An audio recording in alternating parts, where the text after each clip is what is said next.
சேலத்தில் அதிக நேரம் உடற்பயிற்சி செய்த இளம் ஜிம் ட்ரெய்னர் மாரடைப்பு ஏற்பட்டு உயிரிழந்த சம்பவம் அதிர்ச்சியை ஏற்படுத்தியுள்ளது. சேலம் கோட்டை பகுதியை சேர்ந்தவர் சேட்டு என்கிற மகாதீர் முகமது. இவர் ஆன்றோர வடக்கு தெருவில் சொந்தமாக ஜிம் நடத்தி வந்தார். ஜிம் பயிற்சியாளரான இவர் தினமும் அதிக நேரம் உடற்பயிற்சி செய்வதை வழக்கமாக வைத்திருந்தார்.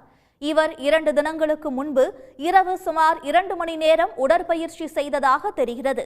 அவர் மட்டும் ஜிம்மில் தனியாக இருந்த நிலையில் நீண்ட நேரமாகியும் வீட்டுக்கு வராததால் அவரது ஓட்டுநர் முஸ்தபா ஜிம்முக்கு வந்து பார்த்துள்ளார். அங்கு குளியலறை உள்பக்கமாக தாழிடப்பட்டிருந்த நிலையில் கதவை உடைத்து பார்த்தபோது மகாதீர் முகமது காதில் இரத்தத்துடன் கீழே விழுந்து கிடந்துள்ளார்.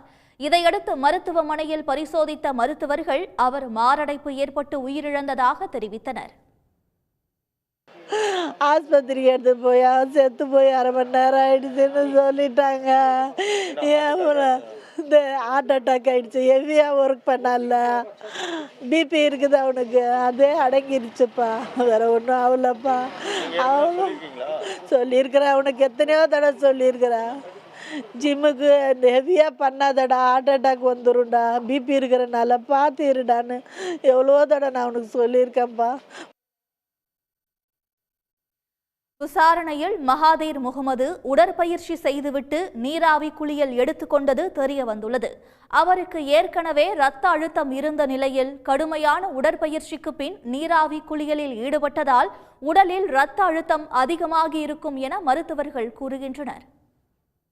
இந்த ரூம் ரொம்ப க்ளோஸ்டாக இருக்கிறதுனால டாக்ஸிக் ஃபியூம்ஸும் ப்ரீதிங்கே பண்ண முடியாமல் ஆக்சிஜன் லெவல் ரொம்ப கம்மியாக இருந்தனால திடீர்னு மயக்கம் போட்டு விழுந்துட முடியும். ஸோ மயக்கம் போட்டு விழுந்தாலும் யாராவது உடனே அவங்கள கூட்டிகிட்டு போனாலும் பரவாயில்ல. பட் இவருக்கு யாரும் இல்லை. ஸோ அதுவும் ஒரு கண் வச்சுருக்கணும். யாராவது ஒரு சிசிடிவி எதாவது வச்சுட்டு பார்க்கணும், என்ன பண்ணுறாங்க, நீராவி ரூமில் என்ன பண்ணுறாங்க அப்படின்னு தெரியணும்.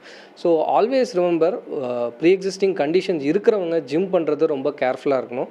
உங்கள் healthy diet and exercise 30 minutes per day போதும். இது ரொம்ப அதிகமாக பண்ணுறதுனால எந்த வித பெனிஃபிட்டும் இல்லை. ஏற்கனவே உடலில் அதிக அளவில் சர்க்கரை, இரத்த அழுத்தம் உள்ளிட்ட பாதிப்புகள் இருப்பவர்கள் தன்னிச்சையாக அதிக நேரம் உடற்பயிற்சியில் ஈடுபடக்கூடாது என மருத்துவர்கள் அறிவுறுத்தியுள்ளனர்.